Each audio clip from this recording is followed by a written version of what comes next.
All right, we're recording. Using contrast. There's another bunch of insights from some of the teachers that are leading class projects on HITRECORD right now. Usually think of contrast in terms of photography, but it can actually apply to lots of different kinds of art and creativity, writing, acting, music.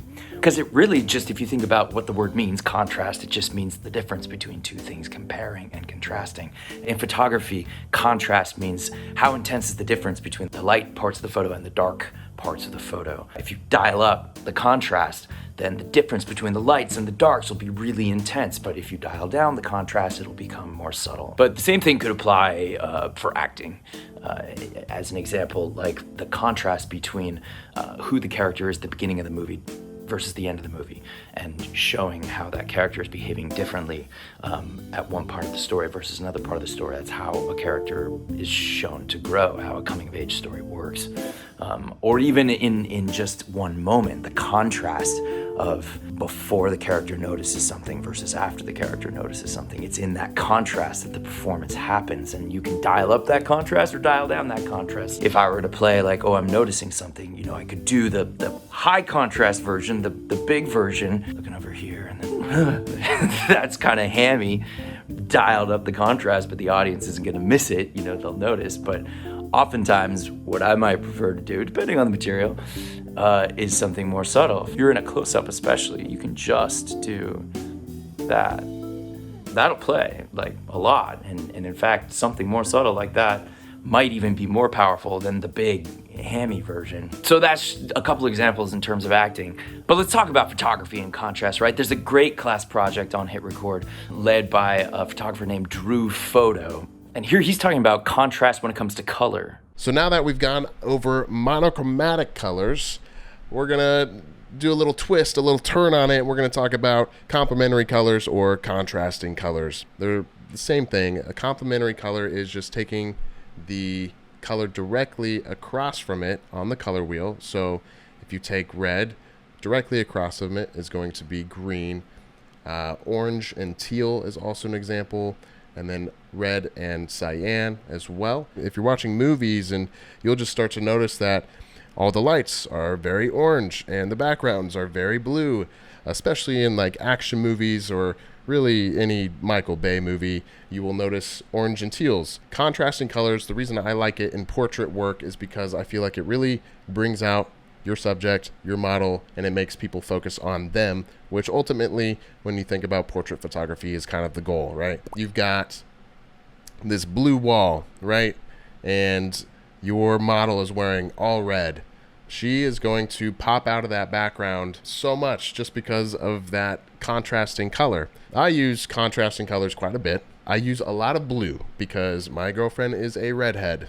And so her red hair really pops out from, you know, the color blue. So I will have her wear blue all the time. I've got so many examples of her wearing blue.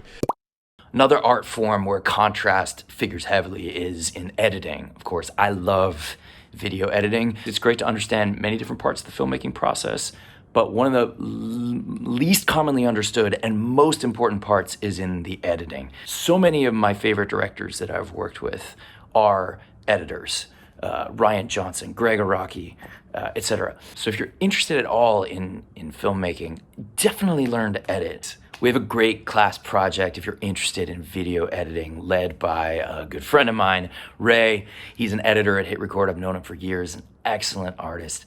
Check him out here. A few other cool editing tricks that you can keep in mind and keep an eye out for as you're arranging your blocks and kind of selecting different pieces of video and figuring out what goes after what. Two things I like to look out for when I'm kind of choosing which clip to put next to another are similarities in framing and also similarities in motion. For example, in this cinepoem that I made called Open Roads, you see in this sequence that I'm cutting between a series of shots that all kind of have a similar framing of the horizon. This similar framing kind of helps tie each of these shots together, even though the content of each shot is quite different. This is an example of a technique that's called match cutting. And then the other way, as I mentioned earlier, is trying to find similarities in motions. If you take a look at this short film by Sacha Badroga called Sounds Like New York City, you'll see that this video has a ton of really great examples of using this technique of finding similarities in motion between clips to connect them together. This technique is also otherwise known as cutting on action. For example, in this sequence, he's using the motion of birds as his connecting motion. So he's cutting between all these different shots of pigeons and seagulls, and they're all very different shots, but they all flow together because you're looking at this same action of birds flying. Similarly, he does this with water fountain shots as well. He does this with a really cool spinning sequence where you have this spinning motion that takes you through all these different shots of roller skaters and DJs and dancers.